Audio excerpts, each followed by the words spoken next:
Mboka Jean-Pierre Sema, tous on a besoin ou mais qui peut décortiquer les bisous, soit pour expliquer bisous vraiment malamu vérité, réconciliation et cohésion nationale. Dans mon poussé, vérité, réconciliation et la cohésion nationale. Mboka na biso depuis l'indépendance. Ce que tangi exposé à motif de la constitution. Et que ce que Mboka isa na ba crise concurrente qui a manque de légitimité. Cette crise est au tande bato ba peuple do kopona ba kusala musala te bato musu ba kobima. Depuis l'indépendance, c'est l'exposé des motifs de la constitution qui dit nous devrions se parler. Nous devons se parler de vérité. Dire non, mes chers frères, laissons ce qui. Voici ce que nous pouvons faire. Après ce dire de vérité, nous allons se réconcilier.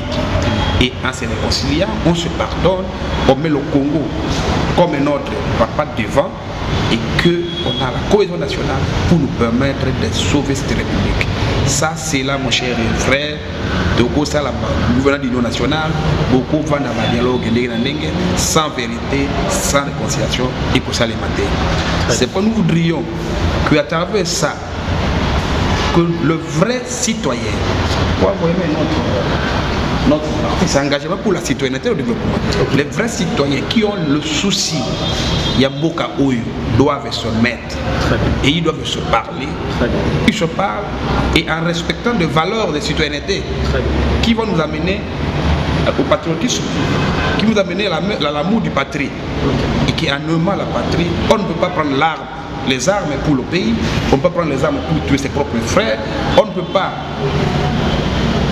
pas piller les ressources naturelles du pays, on ne peut pas accepter de vivre sur les salubrités telles que nous voyons maintenant, on ne peut pas accepter de vivre dans un environnement malsain. Donc ce vrai citoyen là, les vrais citoyens qui vont se mettre, pour jouer la biso, nzela malamu to yuko kende po to memamboka na biso na solution ou papa na biso indépendance ba lumumba abolikango ba kasabu na betene Tshisekedi ba linki po na mboka et kende. Mais sans vérité, on ne peut pas arriver à ça. Sans réconciliation, on ne peut pas arriver à cela. Sans réconciliation, sans vérité, on ne peut pas avoir une cohésion nationale sincère et claire. Sinon, on risquerait de faire quelque chose katika tout ça là pour faire plaisir dans le bateau. Au moins, basalaki FCC cache tant baguma qui est un moko. Bah, ça, on a pas union sacrée, non? Quoi qu'union sacrée devrait résoudre des problèmes. Il y a des problèmes énormes. Rien n'avance parce qu'on fait des choses sous pas des intérêts des individus. Maintenant, on dit gouvernement de cohésion nationale. On va aller déterminer le gouvernement de cohésion nationale sur quelle base et sur quel cadre idéal. Sur le cadre idéal pour aller dans le dialogue, pour aller dans la cohésion nationale, nous devons se parler la vérité, nous devons se réconcilier et nous devons être derrière, autour de la table de nos pères spirituels, les évêques et les pasteurs de l'ECC.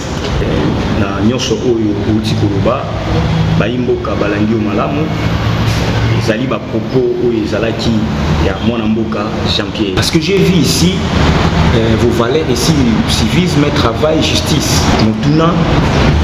Merci beaucoup mwana mboka Patrick. Naïbsaki que parti Nabiso décidé, c'est un parti de valeur. Et on va intitulé Nabiso, c'est engagement pour la citoyenneté et le développement. Alors, nous avons dit que c'est l'homme qui est l'auteur de tout ce que nous pouvons faire. C'est l'homme qui aspire et a un environnement malade. C'est l'homme qui veut qu'elle ait quoi malama mais la maya malama. Et le CID dit nous devons investir dans l'homme pour développer la République démocratique du Congo. Alors cet homme-là que nous devons s'investir en lui, si nous le faisons, et c'est lui-là qui sera le vrai citoyen. Pour la citoyenneté, il n'y a que des conditions. Parce que ceux qui sont pas vrais citoyens, c'est vrais citoyens qui vont sauver et sauvegarder la patrie. C'est vrais citoyens qui vont venir au civisme, c'est le devoir de donner leurs impôts, les taxes. Ok. Sommes un citoyen engagé qui ne veut pas accepter de vivre dans un environnement malsain. Très bien. Aujourd'hui, Molango omeli na mutuka obwaki na balabala. Aujourd'hui, na biloko na salité na kata lopango na obwaki na balabala. S'il vous plaît, mbou les obeta, au monde a mutabimi na fou, ayo obwaka na mai. Parce que nous ne sommes pas encore arrivés à la notion de la citoyenneté. C'est pourquoi les idées s'engagent. Il y a pour former l'homme, il y a pour transformer l'homme. Si cet homme est transformé, il ne peut pas accepter à coller un akouamabé, il ne peut pas accepter à coller à biloko na balabala, na sika mabé na foule, il ne peut pas accepter à kozua foule à qui au bois na mai, na kalam pour éboucher, conséquences, inondation, conséquences, maladie, malaria un peu partout. Donc nous voudrions, pour que nous puissions arriver à respecter ma valeur, il faudrait que l'homme soit conscient. Et cet homme-là, c'est lui qu'on appelle le vrai citoyen. Et c'est ça le chat de bataille de décider. Nous devons investir dans l'homme pour développer la République démocratique du Congo. Ça, l'investissement n'est pas moto. Pourquoi il y a des détournements? Oui, il y a des millions, 30 millions, 300 millions. Parce que le type c'est lui qui prend, il croit qu'il trouve des millions, il croit que c'est pour lui. Pour lui, c'est ça. Lui-même veut prendre tout le quartier, il construit des immeubles, mais il ne tient pas compte des autres. Très bien. Donc nous, le jour où on va gérer la République, ces aventures, vous ne le verrez pas. Parce que ceux qui seront nos mandataires dans différentes institutions, au Parlement, au gouvernement, dans les entreprises, au cours des tribunaux, seront de meilleurs citoyens qui vont refléter l'image du parti et qui vont donner la dignité au Congo. Et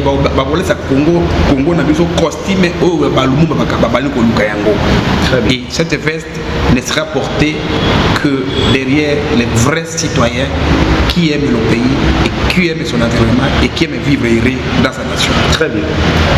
Donc, le problème du Congo, c'est un problème de l'homme. Ata lelo bino bozoganga awa bapesa bino soki pe bino bokoti peut-être tout le monde a fait makambo wana po ba ope bandai koganga libanda bopesa biso bakota mais toyoka ba détournement akomisi bien ya l'état lokola bien privé na ye mona mutu moko azo détourner 100 millions de dollars mais pendant ces temps Banzela Zaki, toujours la Banzela, il y a des embouteillages par-ci par-là. Pour arriver ici. Les embouteillages monstres. Mais il y a un bon au départ que le pays vraiment regarde comme si le pays n'est pas gouverné. Kinshasa, il n'y a pas de route. Partout, il n'y a pas de route. L'instabilité partout. L'insécurité partout.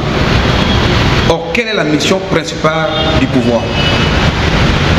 De sécuriser le peuple avec leurs biens, l'intégrité territoriale. Mais si l'intégrité territoriale est menacée, ceux qui sont à Bukavu, Goma, un peu partout, ne peuvent plus se déplacer.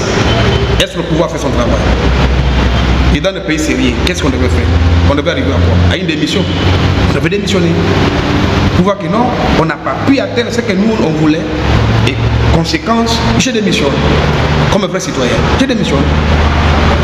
Alors, il y a des détournements partout. Il n'y a pas de route, il n'y a pas ceci, il n'y a pas cela, l'insécurité partout. Il y a des morts partout, même à Kinshasa. On ne peut plus marcher la nuit. Partout il y a les bandits, partout il y a les criminels. À Kinshasa, nous subissons. Donc, nous devons se parler, se mettre autour d'une table et voir et faire des réformes appropriées, qui pourront nous permettre d'asseoir Masolo Nandenge Omeruki. Merci beaucoup, mon Mboka Jean-Pierre. Très ravi. Et je crois que demain après-demain, si on aura le temps, on va encore se retrouver ensemble pour parler pour notre pays. Donc le problème est ça, il y a Mboka, il y a Mboka. Mboka est à Bissonionso. Tous en a Mboka Moussouté, Mboka na Bissonionso à RDC. C'est le gouvernement malamu, on a Makanisi Oyo, moi Mboka Jean-Pierre. Aouti koyebisa biso na émission na biso bozalaki belé bozali kolanda biso na chaîne na bino Bikodak Télévision tokolembate koloba la chaîne Bikodak Télévision c'est la chaîne qui vous conseille et qui vous accompagne les lots toméka sur la likambo ya politique to simbia ki pe mokie na problème il y a incivisme parce que ça peut moko ya makambo vraiment ezali vraiment ko nyokola mboka na biso souci na biso ezali incivisme ici là moto na moto aiba ko respecter ba limite na votre mot de la fin. Merci bana mboka ndenge bopesinga occasion ya kosola bakomanda nyonso ya koyebisa bango oyo biso tokokanisa mais souci eza nini souci eza pays oyo ya biso Congo eza ya moto moko te mboka oyo eza mboka na biso ntango une partie ya mboka eza menacé mwana mboka nyonso esika to azali atikala na totika ba casquette to tozana yango totala ndenge toyi ko sauver mboka na biso et pour na ko sauver mboka na biso ba perspective na biso église catholique na église CC église au Congo ba proposer biso cadre idéal pour to solo to lobana to yebani na yango to kosa pour to longola mboka esika ezali ulana ki po omeli lobi ya cardinal Ambongo. Le pays est dans un désespoir total. Pour tout personne qui a espoir, il faut tout vendre. Tout solo, tout le la vérité, tout bon ça, tout ensemble pour tout sauver la République qui est en danger. Le pays est en danger. Tant que nous avons pour la STT, au Boma, au Beta, notre partie de décidé tous à l'aise. Nous souffrons ensemble avec les gens de l'Est, nous souffrons ensemble avec les gens de Maïndombe et nous voudrions que ces gens-là recouvrent les libertés, que ces gens-là recouvrent les libertés et qu'ils recouvrent ce que nous vivons et aussi ont le droit de vivre. Et pour les permettre à faire ça, nous devons être autour d'une table pour que nous puissions sauver notre République. Merci beaucoup. Tokutani na numéro mususu, toyebisi bino ka bo s'abonner, bo aimer, bo partager et pour ça la biso bien. Ciao.